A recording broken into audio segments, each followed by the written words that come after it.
Election commission ने UP में उपचुनाव की तारीखों का ऐलान कर दिया। हालांकि अब 10 में से केवल 9 विधानसभा सीटों पर ही उपचुनाव होगा। इन 9 सीटों पर 13 नवंबर को मतदान होगा। 23 नवंबर को चुनाव परिणाम आएंगे।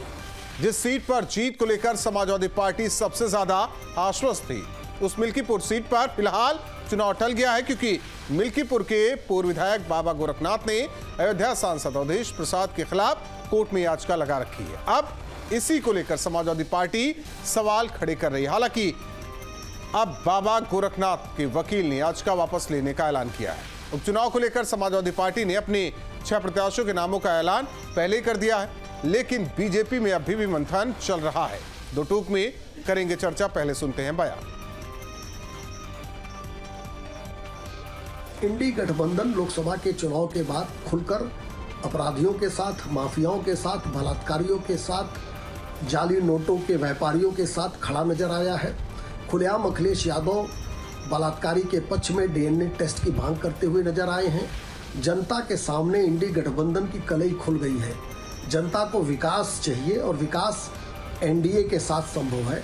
इसलिए पूरा भरोसा है कि जनता 9 की 9 सीटें भारतीय जनता पार्टी की झोली में भरेगी। देखिए, उत्तर प्रदेश की 10 सीटों पे बाई इलेक्शन होने थे, लेकिन इलेक्शन कमीशन ने केवल 9 सीटों पे चुनाव की घोषणा की। मिल्कीपुर की सीट पे ये कहते हुए चुनाव से इनकार किया कि एक याचिका माननीय न्यायालय में विचाराधीन है। समाजवादी पार्टी इलेक्शन कमीशन से पूछना चाहती, क्या माननीय न्यायालय का कोई आदेश है कि चुनाव मिल्कीपुर विधानसभा में न कराया जाए। समाजवादी पार्टी चुनाव आयोग से एक बात और पूछना चाहती है कि कानपुर की जिस सीट पे बाई इलेक्शन हो रहा है, उस सीट को लेकर इरफान सोलंकी की याचिका भी माननीय न्यायालय में विचाराधीन है। उस सीट पे इलेक्शन चुनाव आयोग फिर क्यों करा रहा है? तो चुनाव आयोग की निष्पक्षता पे लगातार सवाल उठ रहे हैं और सवालों का जवाब चुनाव आयोग को देना पड़ेगा। सवाल है भारतीय जनता पार्टी से कि हार का इतना डर कि लोकतंत्र को कुचलने पर आमादा हो गए। सब जानते हैं कि चुनाव आयोग किसकी जेब में बैठा हुआ है। आखिर 10 सीटों पर उपचुनाव कराने में क्या दिक्कत थी भाजपा को? 10 की 10 सीटों पर उपचुनाव होता, परिणाम सामने आता। चाहे जितनी कोशिश करिए, जनता की जो नाराजगी है और खास तौर से अयोध्या के लोगों की जो नाराजगी है, वो मिटने वाली नहीं है।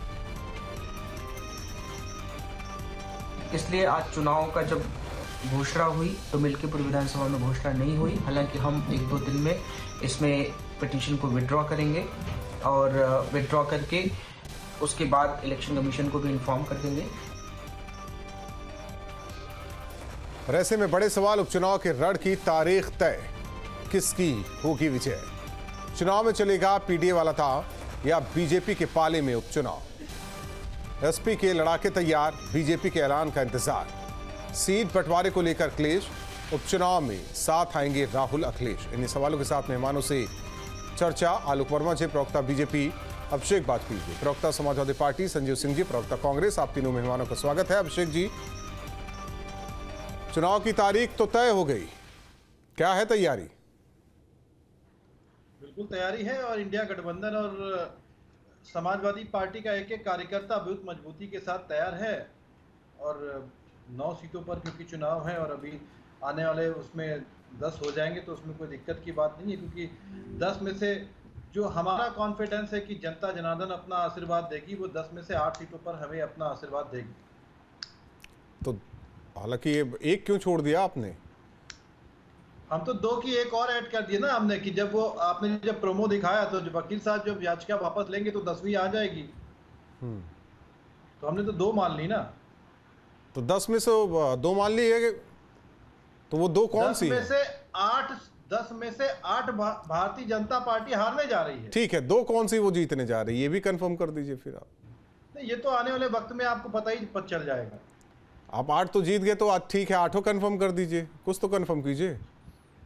सब सीटें हम ही कंफर्म कर देंगे तो भारतीय जनता पार्टी किस पे मंथन करेगी बाद में? तो वो 2 सीट क्या जो कांग्रेस को देंगे उसी पर होगा क्या मामला? कुछ हमने तो किसी सीट का नाम ही नहीं लिया। तो आप ही तो कह रहे हैं 2 हम। मैंने सिर्फ इस बात 8 पे समाजवादी पार्टी जीतेगी। समाजवादी पार्टी और इंडिया गठबंधन मिलकर के चुनाव लड़ करके वो ठीक 8 सीटों पर अपनी जीत दर्ज करने जा रहा है। मैं इतना ही पूछना चाह रहा हूं। आप कह रहे हैं कि 10 कल को 10वीं भी आ जाएगी मिल्कीपुर, तो 10 में से हम 8 ले जाएंगे। तो 2 कौन सी रह गई ये नहीं बता रहे हैं। क्या वो 2 पर कांग्रेस लड़ेगी वो भी नहीं बता रहे हैं। 2 पे मंथन जारी है क्योंकि वहां पे थोड़ी सी तैयारी है, ठीक कम है। 6 तो संजीव सिंह जी 6 तो इन्होंने ऐलान कर ही दिया है, उसमें मिल्कीपुर भी 6 नहीं 8 कर दिया मैंने। 8 कर दिया। 8 तो अभी करे हैं ना जीत की। नहीं 6 तो वैसे ऐलान कर दिया है और जीत की दावेदारी हमने 8 की कर दी है। ठीक है, जीत की दावेदारी की बात नहीं, प्रत्याशियों के ऐलान की बात कर रहा था मैं। संजीव सिंह जी, तो बाकी कुछ मिलेगा आप लोगों को?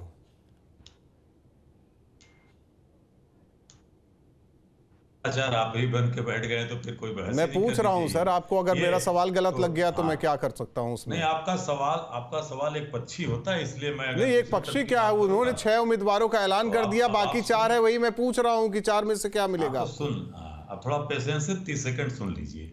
इंडिया गठबंधन एक वैचारिक गठबंधन है। इसके 2 शीर्ष नेताओं को अभी तय करना है कि हम 10 सीटों पे कहां लड़ेंगे। वैसे भी 10 सीटों पे चुनाव नहीं हो रहा है और बहुत ही हास्यास्पद लग रहा है कि मिल्कीपुर की सीट पे चुनाव नहीं हो रहा है, तो क्या चुनाव आयोग को क्या कोर्ट से स्टे मिला था क्या उस पे? ऐसा कुछ नहीं। अगर ऐसा है तो फिर कानपुर का क्यों चुनाव हो रहा है? क्योंकि सोलंकी के भी मामले में वहां भी मामला विचाराधीन है कोर्ट में। तो ये पूरी तरह से जो चुनाव आयोग है उसकी निष्पक्षता पे सवाल पहले भी उठ रहा था लोकसभा चुनाव के समय और आज भी। दूसरी तरफ इंडिया गठबंधन अपने मजबूत उस इरादे के साथ चुनाव लड़ने जा रहा है। जहां राहुल गांधी जी जाति जनगणना की बात उठा रहे हैं, वहीं अखिलेश यादव जी पीडीए की बात कर रहे हैं। इसकी कार्ड भाजपा के पास नहीं है। और रही बात हमारी बात करने की, तो अभी ठीक है, हम दोनों लोग तैयारी कर रहे हैं। हम 10 सीटों पे हमने संविधान सम्मेलन करा, संविधान बचाओ सम्मेलन कराया। हमारे उत्तर प्रदेश के प्रभारी श्री अविनाश पांडे, अजय राय जी लगातार दौरा किए।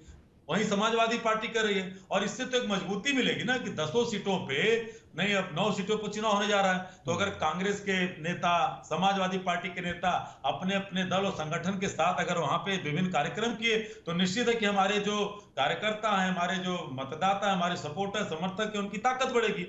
दूसरी तरफ भारतीय जनता पार्टी की बात भी आप पूछना नहीं चाहते। संजय निषाद क्या भाषा बोल रहे हैं? नहीं तो मैं तो आपकी पार्टी से आप ही की बात करूंगा कि आपसे बीजेपी का सवाल पूछ लूंगा। हाँ, तो मैं इसीलिए आपके लिए सवाल दे रहा हूं ना। पूछिएगा भाजपा प्रवक्ता से, कह रहे हैं साहब मझवा के 2 सीट मुझे नहीं मिलेगी तो भारतीय जनता पार्टी इंडिया गठबंधन की हार होगी।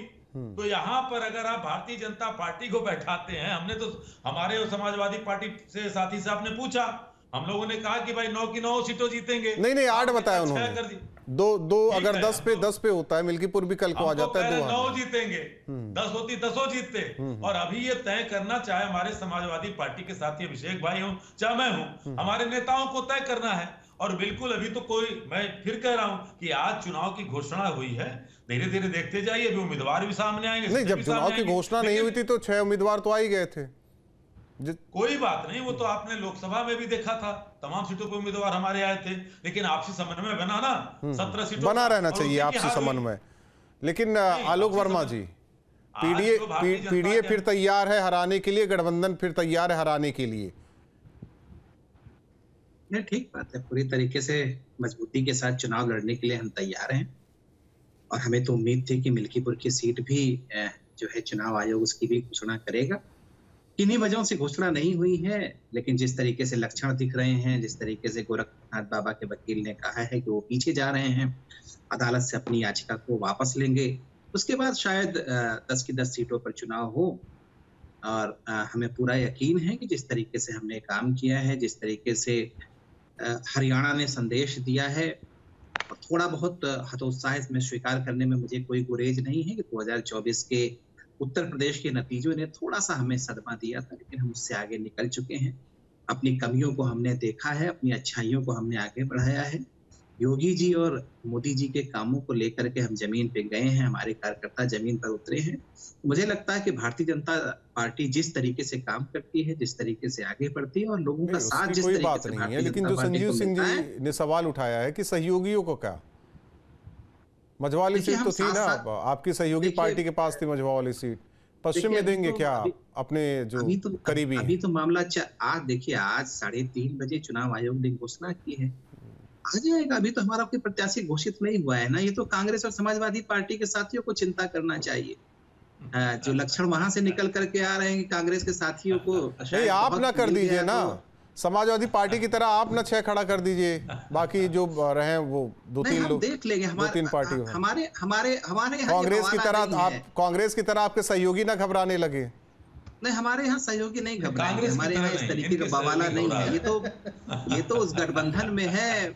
अखिलेश यादव जी पिछले कई बार 2017 के बाद हम तो देख रहे हैं कई गठबंधन बना चुके हैं, गठबंधन बनता है। नहीं वो ठीक है, लेकिन एक चीज ये बता दीजिए, अभिषेक जी ने कहा कि 2 ही सीट आप लोग जीत रहे हैं, बाकी 8 तो वो रख रहे हैं, लेकिन उसमें से ये नहीं बताया कि कांग्रेस कितनी सीट जीतेगी।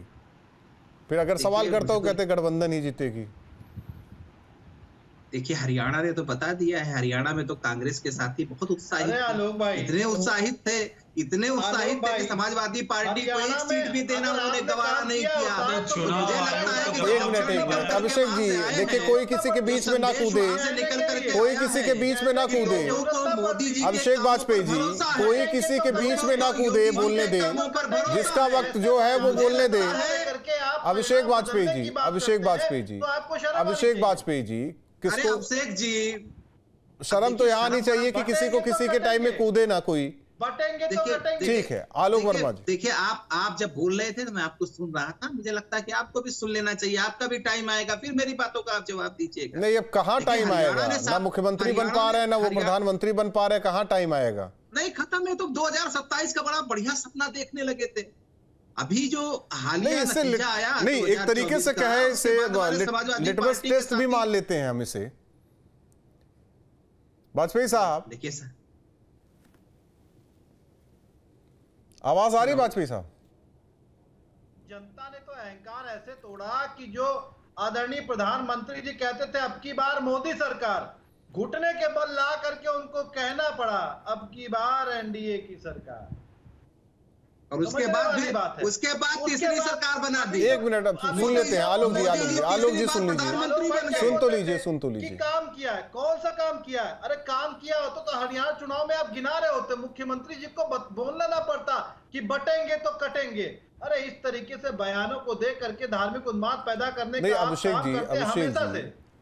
जी आप भी तो की बात करते नहीं, आप भी तो पीडीए कह रहे हैं, लेकिन वो जिस दिन मैंने वो गाड़ी देखी ना, आप कहते हैं कि एक बात तो सुनिए, मेरा पूरा सवाल तो सुनिए, पूरा सवाल तो सुनिए अभिषेक वाजपेयी जी, पूरा सवाल तो सुनिए। उस दिन गाड़ी देखी जिस पर अखिलेश यादव चढ़े हुए थे माल्यार्पण करने के लिए, वो पीडीए का फुल फॉर्म लिखा हुआ था पिछड़ा दलित, लेकिन वहां अल्पसंख्यक लिखा हुआ था, अगड़ा कुछ नहीं लिखा हुआ था। आप लोग कहते नहीं ये का मतलब अगड़ा भी होता है, अगड़ा और अल्पसंख्यक है नहीं है भाई, नहीं है। आप देख लीजिए ना उस फुल फॉर्म में वही लिखा हुआ। वापस मैं तो कहूंगा माननी जी से आप एक बार वापस विचार विमर्श कर लीजिएगा, पूछ लीजिएगा, एक बाइट मंगवा लीजिएगा अपने चैनल से।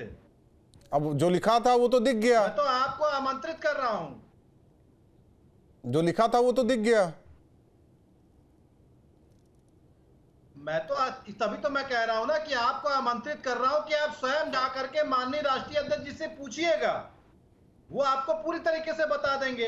अगड़ा और अल्पसंख्यक है तो परेशानी कहां पे, क्योंकि अब आलोक जी के पास इसकी काट नहीं है, तो आखिर आप बात तो सही, आलोक जी आपके पास काट नहीं है, क्योंकि 24 में यही फॉर्मूला एकदम सेट हुआ कि देखिए कांग्रेस उत्तर प्रदेश में जिंदा हो गई, समाजवादी पार्टी तो हावी है ही आप लोगों के ऊपर। काट है कि नहीं काट है, ये तो अब इलेक्शन होने दीजिए, उपचुनाव होने दीजिए, सब कुछ सामने आ जाएगा। हमारे यहाँ कहा जाता है कितने बार हम कहते हैं भैया देख लीजिए, सामने आएंगे ही आपके सामने। तो मुझे लगता है कि थोड़ा सा वेट कर लीजिए, इंतजार कर लीजिए।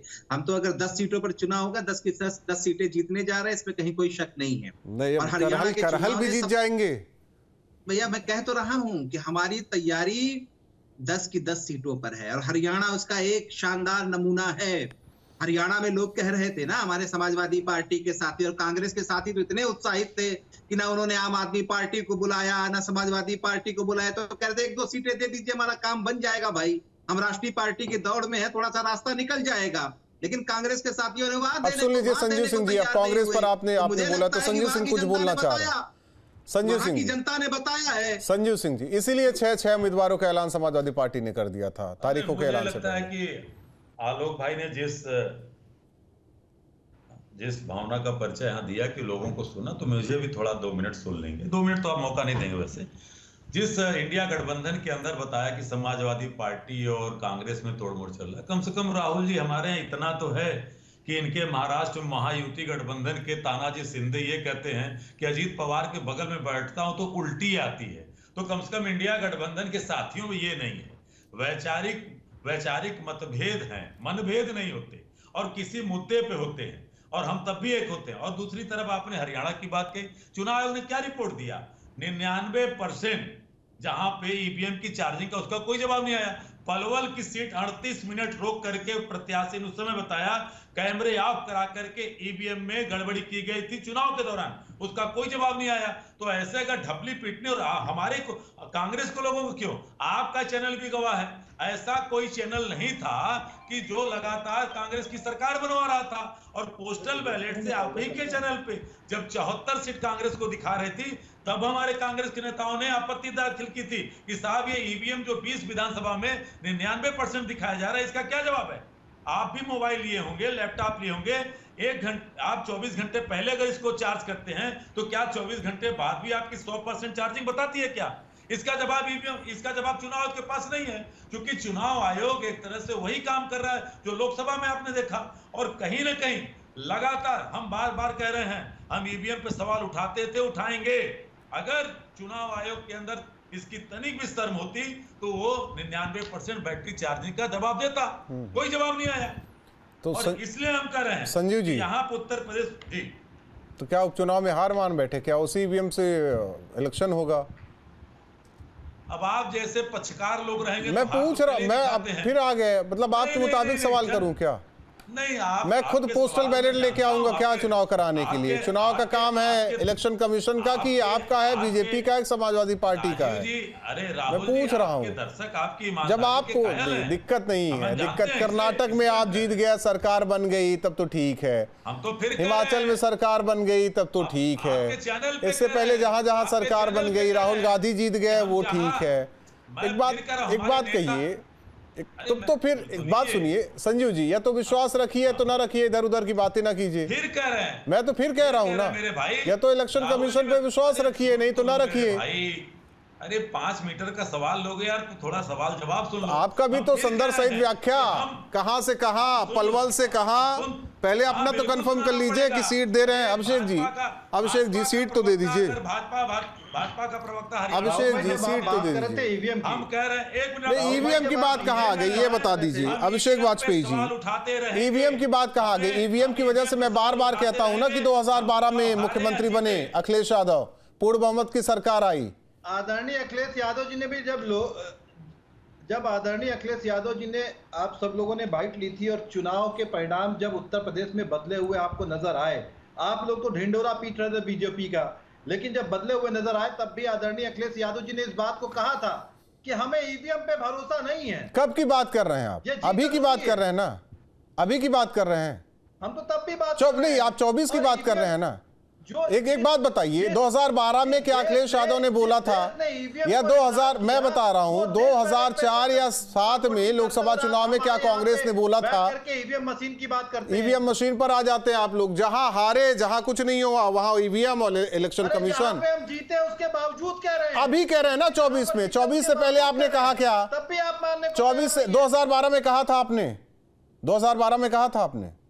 समाजवादी पार्टी ने हमेशा से स्टैंड आप बता दीजिए ना, हाँ ना में कंफर्म कर दीजिए। 2012 में कहा था जब अखिलेश यादव मुख्यमंत्री बने थे। हमेशा से स्टैंड यही लिया कि ईवीएम मशीन को हटाना चाहिए। उस टाइम तो बहुत सद्दी-बद्दी थी कांग्रेस के साथ, क्यों नहीं हटवा दिए? हम तो कह ही रहे कि हटाना चाहिए। तो आ जाइए ना, पूर्ण बहुमत की सरकार केंद्र में बनेगी तो आ जाइएगा, पोस्टल बैलेट करा लीजिएगा। लेकिन अभी उपचुनाव पर चर्चा कर लेते हैं। सबसे पहले ईवीएम को ही हटाइए। ठीक है, हटा दीजिएगा, उपचुनाव पर चर्चा कर लेते हैं। ईवीएम तो हटा देंगे, लेकिन सीट तो दे दीजिए सहयोगी को। बिल्कुल मिलेगी, दोनों शीर्ष नेता तय करके इस चीज को आगे बढ़ाएंगे। तो 6 सीटें शीर्ष नेताओं ने तय की है जी। 6 सीटें जो तय हुई आपकी, शीर्ष नेताओं ने तय की है। आदरणीय अखिलेश यादव जी ने विचार विमर्श करके, जनता का मूड देख करके, कार्यकर्ताओं से बात करके तभी ये तय की गई। और बची हुई सीटों पे बाकायदा मंथन चल रहा है। कांग्रेस पार्टी के साथ, शीर्ष नेतृत्व के साथ बात होकर के कहीं पे भी कुछ चेंजेस होंगे, आपस में सामंजस्य बैठा, ठीक है, आपस में सामंजस्य बैठा लेंगे। लेकिन आलोक वर्मा जी, आपके यहाँ आपस में सामंजस्य नहीं बैठ पा रहा है, जो बात संजू जी कह रहे हैं, तो कैसे 10 की 10 सीटें जीतेंगे? इनको तो ईवीएम रखते सुन रहा था। छोड़ देते हैं ईवीएम को अभी। मैं मानता हूँ हो सकता है कि 2024 का इलेक्शन हुआ था उत्तर प्रदेश में, ईवीएम में कुछ उलटफेर हुआ होगा, तो इनके सारे सांसदों को इस्तीफा दे देना चाहिए कि भैया ईवीएम की बेईमानी से हम चुनाव जीत गए हैं, अब संसद में जाने का हक हमारा है नहीं, उनको इस्तीफा दे करके आना चाहिए। चुनाव आयोग छोड़ देते हैं ना ईवीएम को आलोक वर्मा जी। आपके ईवीएम में गड़बड़ी है, इसलिए हम चुनाव जीते हुए हैं, तो मुझे लगता है कि वहां पर भी जाना चाहिए। देखिए, सवाल ये है कि आदमी को अपने आप पे देखना चाहिए, राजनीतिक पार्टियों को अपने आप पे देखना चाहिए। राहुल गांधी जी को हरियाणा के चुनाव की बात अभी हो रही थी ना, वहां अगर अपने आप में देखते हैं कि वहां क्यों हारे, तो वो अच्छी तरीके से समझ जाते हैं हमने काम किया है और हमारे ऊपर भरोसा लोगों का है, आम लोगों का है। मोदी जी का जो सपना है हिंदुस्तान को आगे बढ़ाने का, उस पर लोगों का भरोसा, हमको वोट उस पर मिलते हैं। और हम जो सतत काम करते हैं, लगातार काम करते हैं, सत्ता प्रतिष्ठान अपना काम करता है और हमारे कार्यकर्ता जमीन पर उतर के काम करते हैं, उसकी वजह से भारतीय जनता पार्टी आगे बढ़ती है। मुझे लगता है कि हाँ, थोड़ा सा रास्ता समाजवादी पार्टी और कांग्रेस के गठबंधन को 2024 के इलेक्शन में मिला, लेकिन अभी संजू जी, वो तैयारी शानदार, संविधान वाली कॉपी उपचुनाव में भी देखी जाएगी क्या, जो राहुल गांधी लेके टहलते हैं? राहुल भाई, जिस संविधान से आपका भी भविष्य निखरेगा और यहाँ बैठे तीनों पैनलिस्टों का भी निखरेगा, वो हमेशा दिखाई जाएगी। चुनाव की बात क्यों, संविधान खतरे में नहीं था। थोड़ा एक जवाब देके भाजपा के प्रवक्ता जाएंगे। जो लोग 400 पार 370 पार की बात कर रहे थे, जो बैसाखी पे टिकी सरकार है, 4 जून को जो रिजल्ट आया, यहाँ पे सबसे बड़ी पार्टी समाजवादी पार्टी बनी और इंडिया गठबंधन बढ़ा। उसके बाद भाजपा की जो हार हुई, जानते क्या हुआ? एनसीईआरटी की कक्षा 6 की किताब से संविधान की प्रस्तावना हटा दिया गया। हम भारत के लोग, ये वो लोग हैं। आप सोचिए कि अगर ये 370 पार आए होते, तो आज जो आप बात कर रहे हो राहुल जी ना, आप बात न कर पाते। जिस देश में जो रसिया और चाइना और नॉर्थ कोरिया के स्टाइल में जो भारत की सरकार चल रही है, राहुल राजपूत आप वही बात करते तो आप कहाँ होते? को बता रही होती। आप कहाँ होते? राहुल गांधी कहाँ होते? गांधी परिवार कहाँ, या अखिलेश यादव कहाँ होते? ये भी तो बता दीजिए। हम इंडिया गठबंधन के लोग इस लोकतंत्र संविधान को बचाने के लिए सड़कों पे होते और लड़ रहे हैं। इसीलिए आपने जो कहा कि संविधान की काफी किताब दिखाएंगे, बिल्कुल दिखाएंगे। वो आपके भी भविष्य के लिए, आपकी पीढ़ियों के लिए भी है। 8,500 रुपए, 8,500 रुपए सरकार बनी क्या? 15 लाख आ गए क्या आपके घर?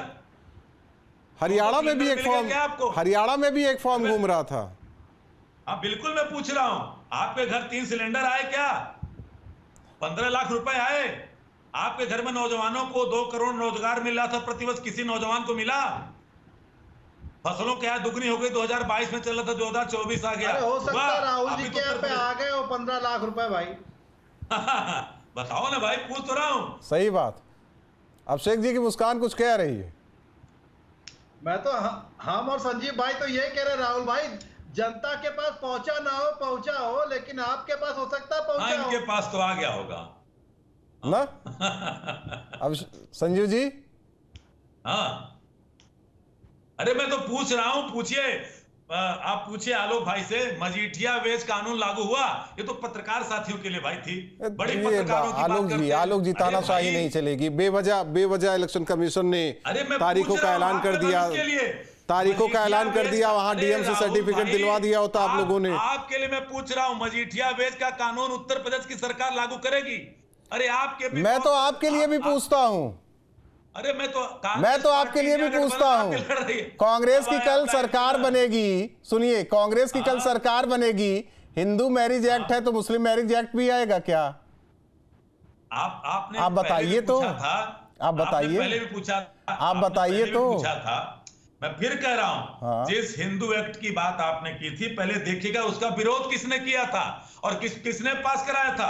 पंडित जवाहरलाल नेहरू की सरकार 1955-56 में। और किसने विरोध किया था? श्यामा प्रसाद मुखर्जी ने, जनसंघ के लोगों ने, हिंदू महासभा के लोगों ने, महाराज करपत्री ने किया था।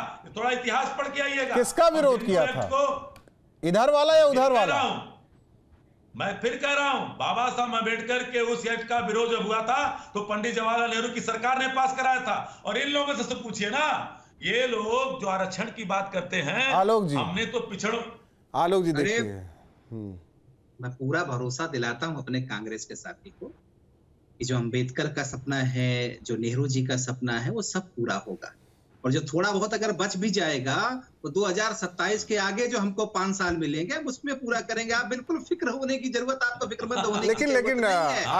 आलोक जी देखिए वक्त कम है, जाते जाते ना इतना कहूंगा कि संजीव जी के अकाउंट में भी डलवा दीजिए 15 लाख, अभिषेक जी के अकाउंट में भी डलवा दीजिए। और जो दो, एक मिनट बात तो सुन लीजिए, बात तो सुनिए। और जो दो खाली लोग घूम रहे हैं ना, उनको कहीं नौकरी दिलवा दीजिए। बहुत बहुत धन्यवाद आप तीनों मेहमानों का हमारे साथ जुड़ने के लिए।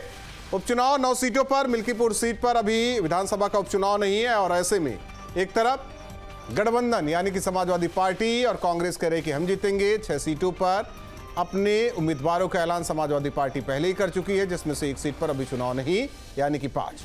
बाकी बची 4 सीटों पर क्या कांग्रेस के खाते में कुछ सीटें जाएंगी या फिर कुछ मान मनोबल का दौर चलेगा? उधर बीजेपी अभी अपने पत्ते नहीं खोल रही है और साथ ही साथ बीजेपी को लेकर यह भी सवाल उठ रहा है कि अपने सहयोगियों को कितनी सीटें देंगी और किस तरीके से ये चुनाव दिलचस्प होने वाला है। 2 टूक में इतना है।